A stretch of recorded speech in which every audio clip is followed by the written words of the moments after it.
suivrai mon Seigneur et mon Maître, sans jamais m'éloigner de ses pas, sans que rien ici-bas ne m'arrête, et sans rien que le chant de sa voix. Tous ensemble. Je suivrai mon Seigneur et mon Maître, sans jamais m'éloigner de ses bras, sans que rien ici-bas ne m'arrête, et sans rien que le chant de sa voix. Je vivrai de bonheur et de grâce, de l'amour. Nos excuses envers ceux qui sont venus en retard, mais nous avons essayé de commencer à l'heure. J'espère que ça ne vous gêne pas outre mesure. Et nous allons ouvrir ensemble la parole de Dieu dans le livre de Deutéronome. Deutéronome 6, où nous voulons lire juste quelques versets.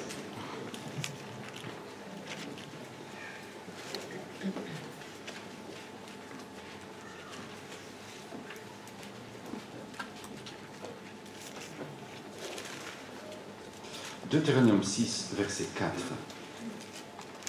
Écoute, Israël, l'Éternel est notre Dieu.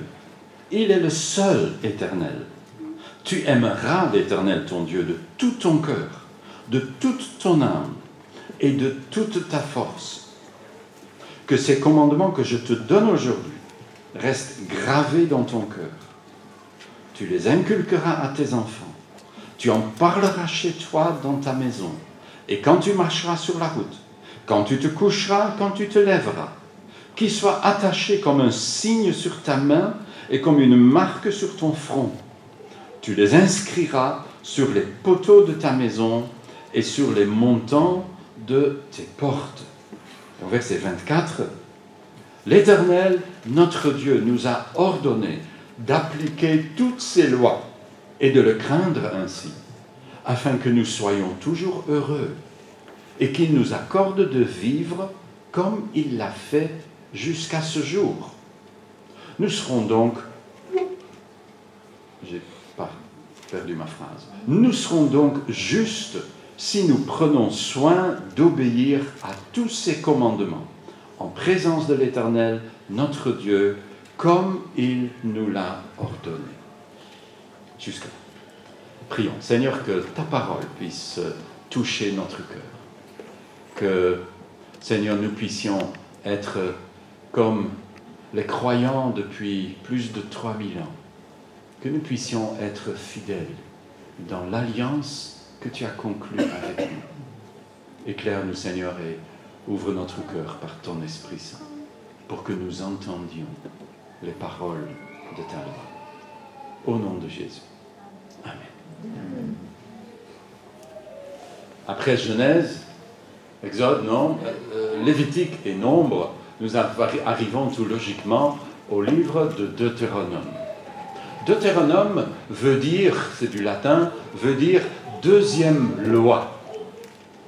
Et on pourrait légitimement se poser la question, est-ce qu'il y a donc une première et une deuxième, peut-être aussi une troisième et une quatrième? Mais en fait, le titre de ce livre repose sur une erreur de traduction. Quand il est dit au chapitre 17 que le nouveau roi d'Israël, chaque fois qu'il y a changement de roi, que le nouveau roi devait se faire une copie personnelle de cette loi, et il y a une erreur, et il y figure le mot Deutéronome. Et ça a collé, et c'est devenu le titre de ce livre. Derrière, il y a l'idée de se faire une copie personnelle de la loi.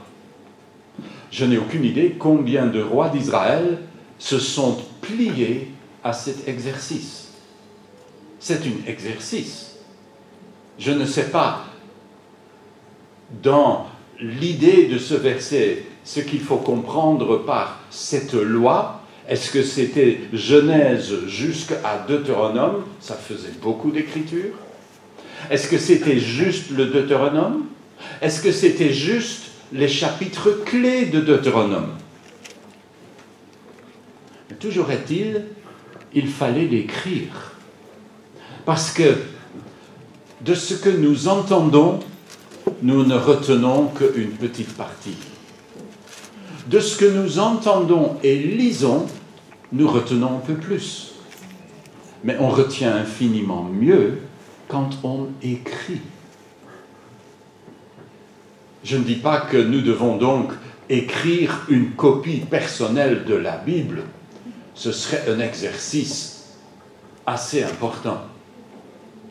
Mais est-ce que nous avons notre copie personnelle de la parole de Dieu? Vous allez peut-être me dire, oui, pasteur, j'en ai un là dans la bibliothèque. Et il y a combien de poussière dessus? Non, ce n'est pas ça ma question. Est-ce que nous avons notre copie personnelle? Une copie personnelle, c'est une copie qui a été annotée, soulignée, surlignée, lue, relue, feuilletée, qui est peut-être tombée en lambeaux depuis longtemps et on a dû changer de Bible. Est-ce que vous avez une copie personnelle? Vous voyez, ce que Dieu veut, c'est que sa parole s'inscrive non pas sur du papier, non pas sur des tables de pierre, mais sur notre cœur. Ce livre, s'il faut donner un titre, je dirais, c'est le livre de l'Alliance. Alliance. Pas Alliance qui est parmi nous. Vous vous rappelez, si vous êtes marié, de ce jour où vous êtes passé devant le bourgmestre, peut-être le maire si vous étiez ailleurs, à l'état civil, et puis au temple, et où vous a rappelé les clauses de votre alliance. Ce que vous avez pris, ça c'était dans mon cas, est-ce que vous avez pris cette belle jeune fille ici présente comme votre épouse légitime? Vous engagez-vous à l'aimer et à la chérir en maladie? Ça commence avec ça, c'est très encourageant en anglais. En maladie et en santé, jusqu'à ce que la mort nous sépare. Et si après tout ça vous dites, bon, peut-être quand même, vous dites oui. Les Hébreux auraient dit Amen. On a contracté une alliance. Est-ce qu'elle a duré? Est-ce qu'elle a duré comme chez Félix et Georgette qui ont célébré cette semaine les 64 années de leur mariage? Hein, vous pouvez y aller. Il n'y en a pas énormément qui atteignent cet anniversaire-là. Et ils parlent plein d'espoir pour le suivant, malgré leur état de santé extrêmement faible. Une alliance. Nous avons contracté une alliance si on est marié. C'est l'image sans doute le plus clair de l'alliance dans laquelle nous sommes entrés si nous sommes devenus chrétiens. Nous le disons pratiquement chaque dimanche lors de la scène. Cette coupe est la coupe de la nouvelle alliance. Et parfois ça nous passe un peu par-dessus, mais bien sûr la chose est importante. Nous sommes dans une alliance avec Dieu. Dieu a contracté une alliance avec nous et nous avec lui. Et le livre du Deutéronome contient les clauses de l'alliance. Ce n'est pas le seul livre qui les contient, mais ce livre est donné en particulier pour raviver la réalité de l'alliance. Vous voyez, Dieu avait contracté cette alliance sur le mont Sinaï. Quand on est au début du livre de Deutéronome, ça fait tout de même 40 ans en arrière. Pendant 38 ans, ils ont traîné, tourné en rond dans le désert à cause de leur incrédulité. Une génération entière est morte dans le désert. Et voilà qu'ils sont à la frontière de la terre promise et ils vont entrer en possession de ce que Dieu leur a promis. L'image de la terre promise n'est pas pour nous le ciel, mais pour nous, la terre promise, c'est la vie de tous les jours dans la présence de Dieu. C'est la vie chrétienne normale, comme l'appelait le chrétien Watchman Nee il y a déjà un certain temps. Nous avons le privilège de vivre en alliance. Vous savez peut-être qu'à 14-15 ans, tout jeune garçon juif a son entrée personnelle dans l'alliance. Il va célébrer son bar mitzvah. Ça veut dire qu'il va devenir littéralement fils du commandement. Il entre dans l'alliance. Est-ce que nous sommes conscients que notre relation avec Dieu est gérée ainsi par une alliance? Et quelle alliance? Voici ce que nous dit la parole de Dieu un peu plus loin dans ce livre. Obéissez aux clauses de cette alliance, appliquez-les afin que vous réussissiez dans tout ce que vous entreprendrez. Vous entendez ça? Réussir dans tout ce qu'on entreprend. Dieu dit, si tu marches dans l'alliance de ton Dieu, tu réussiras dans tes entreprises. Et c'est répété tout au long de l'Écriture à plusieurs passages. Imaginez que vous puissiez clamer haut et fort au monde que vous avez trouvé un truc qui fait réussir tout. Vous seriez populaire. Vous devriez surtout vous assurer des droits d'auteur parce que vous pourriez devenir fort riche. Jusqu'à ce que vous dites, ce truc, entre guillemets, c'est craindre Dieu, respecter sa parole, vivre comme il le désire. Regardez le peuple juif. Pourquoi y a-t-il encore des Juifs? Où sont les Babyloniens? Où sont les Assyriens? Où sont les Cananéens? Où sont les pharaons d'Égypte? Où sont les Incas? Où sont les Mayas? Ils ont tous disparu dans la grande poubelle de l'histoire. Mais les Juifs sont toujours là. Et toujours fidèles à la même religion. Un peu bizarre à nos yeux parfois, mais ils essayent de respecter l'alliance qui les lie à Dieu, tant bien que mal.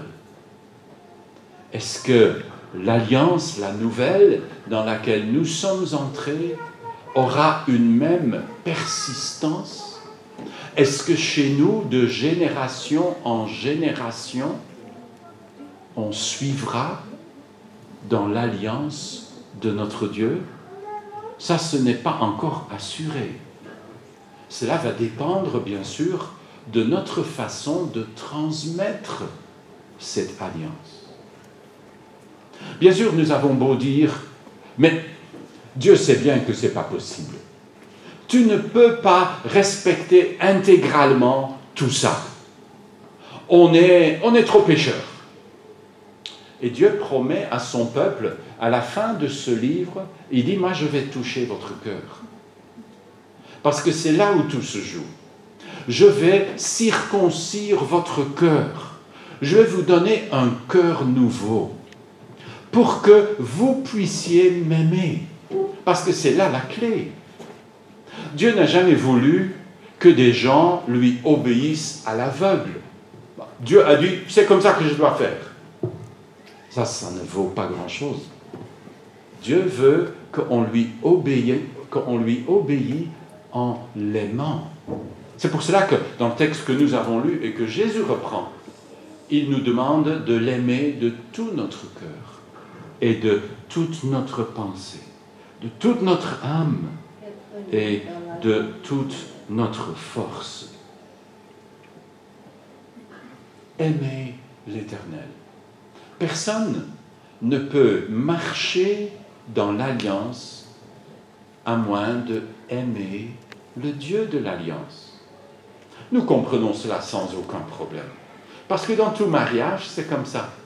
Chers amis, le jour où dans votre mariage, le cœur de votre mari ou le cœur de votre épouse est devenu froid à votre égard, tremblez pour votre mariage. C'est presque fini. Un mariage ne peut pas survivre à cela. Non, nous devons aimer ardemment nos conjoints. Sans cela, l'alliance vole en éclats, et peut-être nous avec. Qu'est-ce qui est au cœur de l'alliance? C'est quoi le cœur de l'alliance? Le cœur de mon alliance de mariage, c'est les paroles que le pasteur a prononcées le jour de mon mariage. Le cœur de l'alliance avec Dieu est inscrit ici dans ce livre, comme il est inscrit dans le livre de l'Exode. Et vous l'avez ici en Deutéronome au chapitre 5. Vous n'avez pas besoin de feuilleter loin pour trouver le cœur de l'alliance qui nous lie avec Dieu. Et si vous avez les textes devant vous, vous l'avez déjà vu. Ce sont les 10 commandements. On pourrait se dire, en tant que chrétien, mais les 10 commandements? Mais Dieu ne nous a pas délivrés de la loi. Nous sommes sous la grâce. Est-ce que être sous la grâce veut dire que donc maintenant, je peux faire ce que je veux? Non, peut-être pas. Ça n'est peut-être pas une bonne idée. Parce que je veux des choses parfois extrêmement bizarres et parfois des choses très destructrices. Non, je ne peux pas beaucoup faire confiance à mon propre cœur. Je dois apprendre à faire ce que Dieu veut. Qu'est-ce que Dieu veut? Eh bien, nous sommes de retour aux 10 commandements. Voilà ce que Dieu veut. Est-ce que la loi a été abolie? Jésus dit, je ne suis pas venu pour abolir la loi. Je suis venu pour l'accomplir. Nous devons tenir la loi, dit-il, d'une meilleure façon que les pharisiens et les scribes de son temps, qui en avaient fait un désert aride.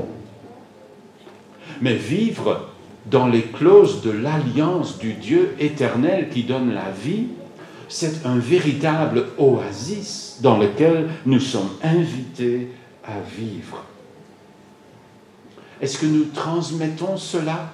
Chers amis, nous sommes au tout début de l'année scolaire, tout comme les Juifs étaient au tout début de l'aventure de la conquête de la terre promise.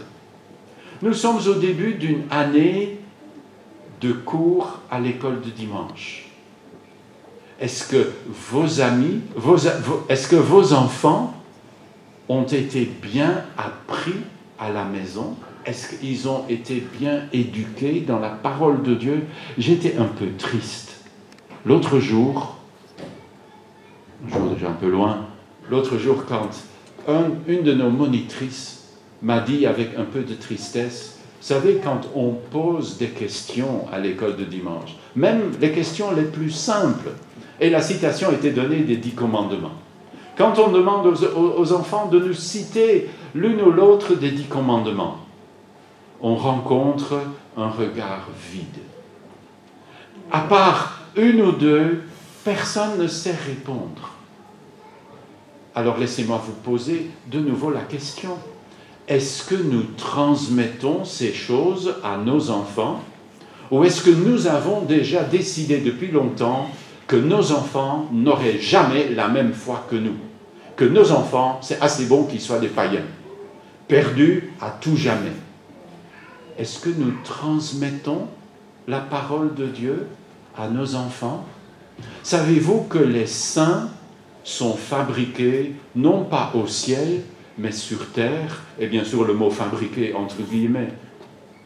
Mais c'est ici-bas que nous faisons les saints, en transmettant fidèlement la parole de Dieu à nos enfants, à la prochaine génération, pour qu'après nous, il y ait une nouvelle génération pour aimer Dieu et pour marcher selon sa loi. Nous faisons cela d'abord dans nos maisons. C'est le rôle des parents. Si vous êtes père et que vous êtes chrétien, c'est votre devoir. Si vous ne le faites pas, vous êtes infidèle vis-à-vis de Dieu. Et vous êtes infidèle vis-à-vis de vos enfants. Si vous êtes maman et que vous êtes chrétienne, c'est votre devoir. Vous devez transmettre la parole de Dieu à vos enfants. C'est notre responsabilité. Et juste avant que cela a l'air d'être un peu dur, chers amis, c'est un des plus grands privilèges que nous avons.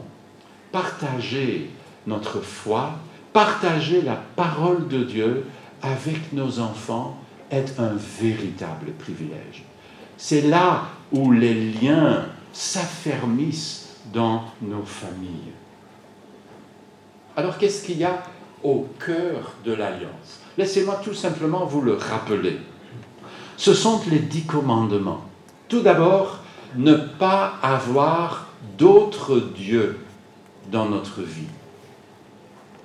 Ce n'est pas évident. Le peuple d'Israël a eu souvent d'autres dieux, les Baals, les Astartés et compagnie. Quand Jésus vient, le Dieu concurrent était devenu quelqu'un d'autre. Jésus dira à ses disciples, vous ne pouvez pas servir Dieu et Mammon. C'est impossible. Il faut choisir qui est Dieu dans votre vie. Pas d'autre Dieu. Puis, deuxième commandement, pas d'idole. Ce n'est pas la même chose. Là, il s'agit, premier commandement, il s'agit de ce qui est dans notre cœur. Deuxième commandement, c'est ce qui est exprimé ensuite devant nos yeux. Il s'agit des statues, des images, de tout ce qui fait image de Dieu dans notre vie. J'étais sidéré lorsque j'ai écrit un livre sur le catéchisme de l'Église catholique pour la sonder à la parole de Dieu, et que j'ai lu le texte des 10 commandements à l'intérieur du catéchisme, c'est très bien. Le catéchisme cite à plusieurs fois des textes de la parole de Dieu. Mais quand j'ai lu les 10 commandements, tout à coup, je cligne des yeux et je dis, mais c'est pas tout à fait ça. Il me semble que ce ne sont pas tout à fait les 10 commandements tels qu'ils sont dans la Bible. Et je me rends compte que le deuxième commandement a été biffé. Il n'est pas dedans. Et vous allez me dire, mais dans ce cas-là, ils n'en ont que 9. Et ça, tout le monde le voit. Non, non, non, il y a toujours 10. Le 10e commandement étant un peu long, on l'a coupé en 2. Et comme ça, vous avez toujours 10 et vous ne voyez rien. Quelle prétention, quelle arrogance que d'oser couper dans la parole de Dieu. Mais parfois, nous sommes coupables de la même chose. Nous pouvons parfois si facilement faire le tri dans la parole de Dieu. Tu n'auras pas d'idole. Dieu dit dans les 10 commandements, ici en Deutéronome 5, qu'il est un Dieu jaloux. Et on a traduit dans cette traduction, il ne tolère aucun rival. C'est comme ça dans nos couples. Si tout va bien, si vous êtes mariés, vous ne tolérez pas un rival. Le jour où un beau jeune homme viendra faire la cour à votre épouse, vous allez, j'espère, vous servir d'une partie de votre anatomie qui est particulièrement donnée pour ça. Vous lui donnerez un coup de pied et vous lui dites de dégager. Mais bien sûr, parce qu'il n'a rien à faire là. Et quand une belle jeune fille est en train de faire la cour à votre beau mari, mesdames, bon, le coup de pied n'est peut-être pas dans vos réactions les plus habituelles, mais il faudra peut-être s'y faire. Il faut réagir. Nous devons être jaloux. Nous ne tolérons pas de rival. Dieu est comme ça. Dans son alliance avec nous, il ne tolère aucun rival. Ni le foot, ni la voiture, ni l'ordinateur, ni ajoutez tout ce que vous voulez. Ça veut dire qu'il est le seul que j'adore. Et je n'utilise pas le verbe adorer dans un autre contexte. Même pas pour dire. Troisième commandement nous dit que je ne dois pas prendre le nom de Dieu en vain. Je ne dois pas utiliser le nom de Dieu à tout bout de phrase. Non, Dieu est quelqu'un de spécial. Et je ne dois pas utiliser son nom un peu n'importe comment. Nous avons une belle jeune fille qui vient nous visiter. C'est Noémie. Voilà.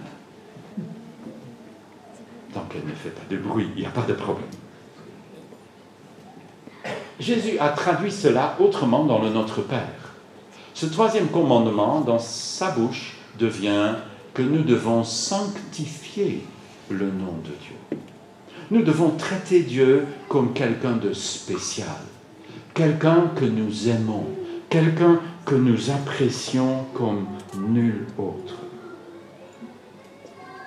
Dieu, dit le quatrième commandement, doit être le maître de notre temps. Dieu a fait quelque chose pour le peuple d'Israël qui est fabuleux. Il leur a donné un jour de congé par semaine. Vous dites, oh, notre monde moderne nous a donné 2 jours. Mais vous savez, il fallait attendre longtemps avant qu'on ait ces jours. Il n'y a pas si longtemps que dans notre Europe, on faisait travailler les gens 7 jours sur 7, malgré le christianisme prêché dans nos églises. Dieu, 1400 ans avant Jésus-Christ, donne à son peuple un jour de congé par semaine. Si vous demandez à un juif, c'est quoi la plus grande journée de fête dans le calendrier annuel du peuple juif? Ils ne vont pas vous dire, ah, c'est Pâques. C'est le sabbat. Le sabbat, c'est la plus grande fête. Ça commence à la synagogue le vendredi soir, parce que dans la conception juive, le jour commence quand le soleil se couche. On se retrouve à la synagogue, comme nous le dimanche matin au culte. Et puis, on rentre chez soi et on a le beau repas de sabbat. J'ai eu la joie d'avoir été invité 1 ou 2 fois dans une famille juive quand j'étais étudiant pour le repas de sabbat. C'est un repas de fête où on va chercher toute la belle argenterie, les tasses qu'on n'a jamais droit d'utiliser et tout le plus beau parce que c'est sabbat. C'est la fête pour tout le monde. C'est le repos. Dans le 10 commandements de Exode, Dieu donnera comme modèle « J'ai créé les cieux et la terre en 6 jours ». Mais ici, en Deutéronome 5, il donne une autre raison. Il dit ici, au verset 15 du chapitre 5, « Tu te souviendras que tu as été esclave en Égypte. » Un esclave, il a combien de jours de repos par semaine? 0. Ça n'existe pas. Il est au service obligé de son maître. Dieu dit, vous avez été esclave. Vous n'aviez jamais de repos. Je vous ai donné le repos.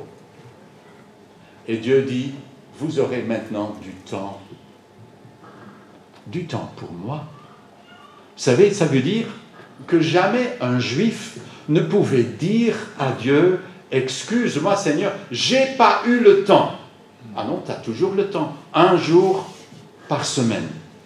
Tu peux toujours trouver le temps pour adorer Dieu, pour lire sa parole, pour t'occuper de ta vie chrétienne et la vie chrétienne des tiens. Un jour pour Dieu. Bien sûr, nous sommes bien d'accord que tous les jours appartiennent à Dieu. Et notre monde dit, tous les jours m'appartiennent. Et il y a donc une collision. Mais nous croyons que du dimanche jusqu'au samedi, chaque jour appartient à Dieu. Mais le dimanche, pour nous, le jour de la résurrection de Jésus, a quelque chose de particulier. Ça veut dire, Seigneur, j'ai le temps pour toi. Honore tes parents. C'est donné avec une promesse, comme aucun autre commandement. La promesse au verset 16 est remarquable. Afin de jouir d'une longue vie et de vivre heureux dans le pays que l'Éternel, ton Dieu, te donne. Honorer ses parents. C'est plus tout aussi moderne et populaire qu'autrefois. Aujourd'hui, parfois, on est peu aux soins de ses parents. On les place vite dans une maison de repos et parfois, dans les pires des cas, on oublie même de leur rendre visite. Honore tes parents. Tu veux être heureux? Honore tes parents. Et puis commence cette longue série de commandements qui, en hébreu, chacun ne fait que 2 mots. Donc ça va très très vite. Ni meurtre, ni adultère, ni vol, ni mensonge, ni convoitise. C'est vite dit. Pas de meurtre. Jésus dit, n'oublie pas de penser aussi à la colère et au ressentiment et à la rancune et aux insultes. Parce que si tu insultes ton frère, tu l'as déjà tué dans ton cœur. Pas d'adultère. Jésus nous rappelle que cela implique de veiller sur son œil. Si ton œil t'induit en tentation, arrache-le.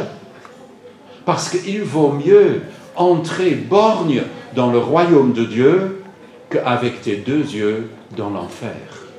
Et dans nos temps modernes où la pornographie, et notamment par Internet, a pris un tel essor, c'est important de nous le rappeler.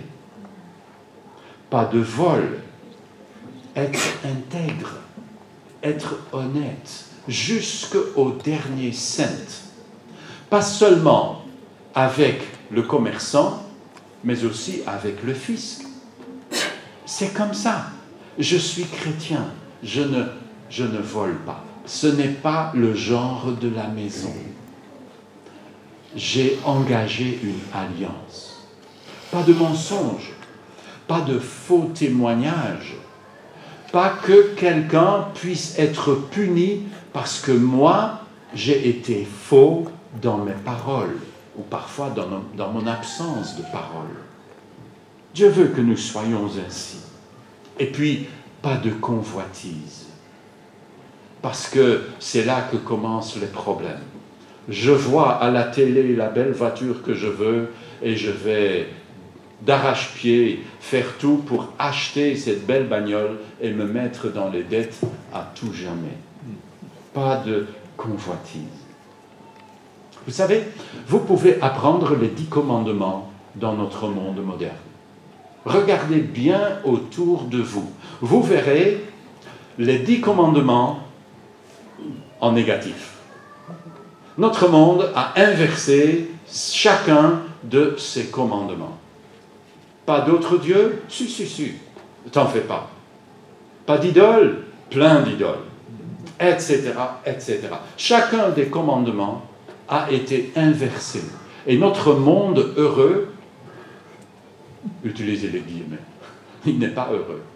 Notre monde terrifiant est le résultat de cette transgression consciente de ce que Dieu a ordonné. On n'en veut rien. Alors on a fabriqué le monde à l'envers. Et on est étonné que ce monde est malheureux. Oui, vous pouvez regarder dans ce monde, regardez autour de vous. Puis n'oubliez pas d'inverser, et vous tomberez sur les 10 commandements. C'est comme ça que Dieu veut que ça marche dans ma vie, dans votre vie. C'est l'alliance qu'il a conclue avec nous et nous avec lui. Voilà les clauses de l'alliance. Mais aussi vite cela dit, il y a un danger.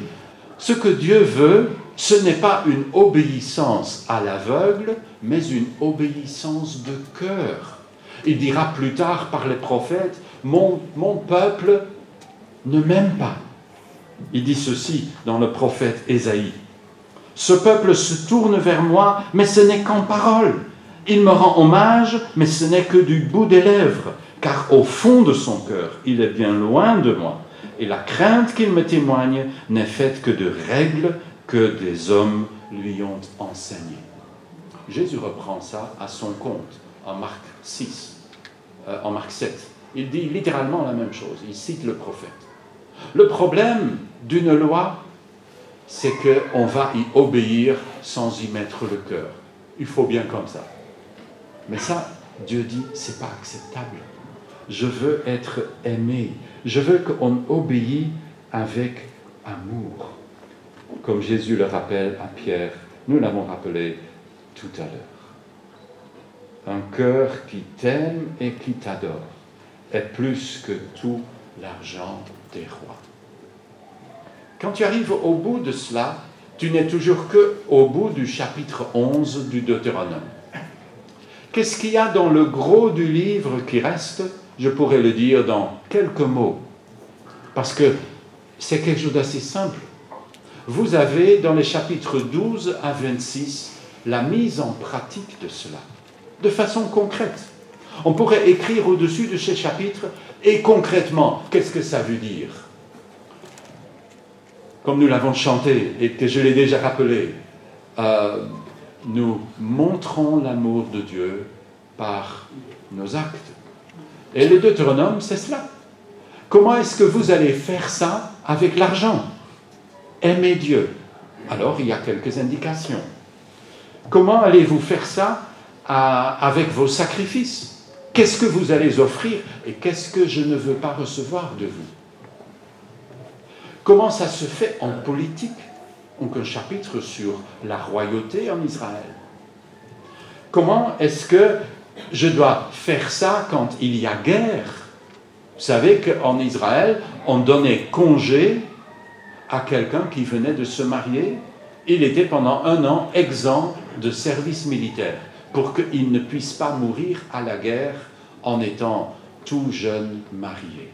Qu'il puisse faire la joie de sa femme et jouir de la joie de sa femme. Vous imaginez Dieu se mettre en peine de cela? Ça, ce n'est pas notre monde, mais Dieu se met en peine de ces choses. Il y a ainsi un chapitre sur les faux prophètes, et c'est toujours d'actualité, même dans notre monde moderne, parce qu'on a beaucoup de faux prophètes. Il y a des lois sur la propriété, il y a des lois sur le meurtre, sur le mariage, mais aussi sur le divorce, parce que la parole de Dieu est réaliste. Un mariage ne dure pas toujours. Comment faire alors? Et puis tout à la fin, et ça devrait au moins nous avertir sur le genre de Dieu que nous avons, c'est tout à la fin que nous avons enfin une loi sur la dîme. Dieu n'est pas d'abord intéressé par nos sous. Ce n'est pas ce qui l'intéresse au plus haut degré. Dieu n'en a pas après nos sous. Ça vient seulement tout à fait à la fin. Ça y vient parce que c'est important, parce que nos sous pourraient dominer notre vie. Mais Dieu n'est pas d'abord intéressé par ça. Le Nouveau Testament fait des choses semblables. Les apôtres, dans leurs lettres, nous rappellent ainsi, de la même façon que le Deutéronome, comment traduire en actes notre foi en Jésus-Christ. Et puis, le Deutéronome, cette partie-là se termine au chapitre 27 par une pratique que Dieu a donnée pour que sa parole puisse être gravée dans le cœur de son peuple, pour qu'il n'oublie pas l'essentiel. Il dit, quand vous êtes entrés dans la terre promise, que vous avez conquis tout ce qu'il y a à conquérir, que vous êtes en paix, je veux que vous vous rassemblez autour de la ville de Sichem qui est au cœur de la terre promise. À côté de Sichem, il y a 2 montagnes.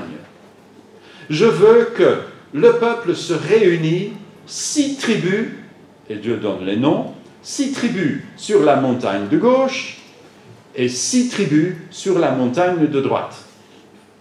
Et les Lévites entre deux. Et d'une grande voix, à l'époque on avait encore une grande voix, pour se faire entendre sur des kilomètres. Et ils vont répéter au peuple l'essentiel de cette loi, en 2 parties. Ils vont dire d'abord aux gens sur une des montagnes les bénédictions. Bénis celui qui, bénis celui qui. Et à chaque bénédiction, le peuple répond Amen. Vous imaginez que vous êtes là, sur ces 2 sommets, pas des sommets alpins, c'est un peu plus bas, et vous avez entendu, et vous entendez des milliers de voix qui disent Amen. Et puis c'est le tour à l'autre. Dans le texte du Deutéronome, nous est conservé le texte qui est dit à l'autre. Et j'aimerais juste vous en donner quelques exemples. Les Lévites disent avec une voix de stentor « Maudit soit l'homme qui fabrique une idole sculptée ou une statue en métal fondu pour l'ériger dans un lieu secret. L'Éternel en abomination de tels ouvrages d'artisans. » Et tout le peuple répondra « Amen. » Et vous l'entendez résonner au travers de cette vallée et de la montagne en face. Maudit soit celui qui traite son père ou sa mère avec mépris. Amen. Ouf. Maudit soit celui qui déplace la borne de la propriété de son voisin. Ah, chez nous, ça, c'est plus le risque. Mais à l'époque, c'était pas très difficile. Vous voyez que votre voisin a un champ extrêmement fertile, vous déplacez la borne, ni vu ni connu. Non, ça c'est mon champ. Non, ça a toujours été comme ça. C'est tellement facile de s'enrichir sur le dos des autres. Si tu fais cela, maudit sois-tu. Et le peuple dit Amen. Et ainsi de suite. Vous trouvez tout cela à la fin du chapitre 27. Vous avez toute la liste.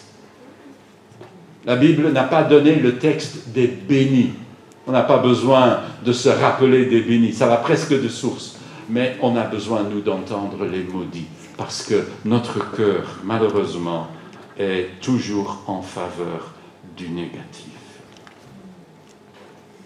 Alors, Dieu veut, par cette pratique, et je ne sais pas combien de fois le peuple s'est réuni là. L'idée, c'est que ça se faisait régulièrement et que ça se grave dans le cœur. Je me suis dit, tu t'imagines que tu fais en tant qu'Église un voyage à Jérusalem, ce serait vraiment chouette, et que tu te retrouves dans le jardin du tombeau, vous avez à moitié de l'Église à l'endroit où était le mont Golgotha, et une autre moitié devant le tombeau ouvert. Et vous avez quelqu'un qui lit d'un côté les malédictions, du côté de la colline de Golgotha, parce que c'est là que la malédiction a été enlevée, et on répond à chaque malédiction par Amen, et puis les bénédictions devant le tombeau ouvert, et l'autre moitié répond Amen. Ça va se graver dans ton cœur. C'est ce que Dieu veut. Dieu veut que sa parole brûle avec des lettres de feu dans notre cœur. Ça fait 3500 ans que ça dure. Et dans le cœur du juif, ça brûle encore comme un feu. Est-ce qu'il sera dit que la loi brûlera mieux dans le cœur d'un homme, sa parole, que la grâce? Est-ce qu'il sera dit de nous que la grâce de Dieu est un piètre moyen pour graver sa parole sur notre cœur? Ça, c'est le livre du Deutéronome. Il veut graver la parole de Dieu sur notre cœur. Pourquoi? Pour qu'on soit heureux et qu'on vive longtemps dans le pays dans lequel Dieu nous a permis de vivre. Prions. Seigneur notre Dieu, nous te rendons grâce pour ta parole et nous te demandons que nous puissions ne pas être des lecteurs oublieux, mais Seigneur, que ta parole puisse se graver sur notre cœur et que nous puissions ainsi le transmettre à nos enfants, à nos petits-enfants, afin que la prochaine génération puisse aussi te louer et te servir jusqu'à ce que ton Fils revienne. Nous te le demandons en son nom et pour sa gloire. Amen. La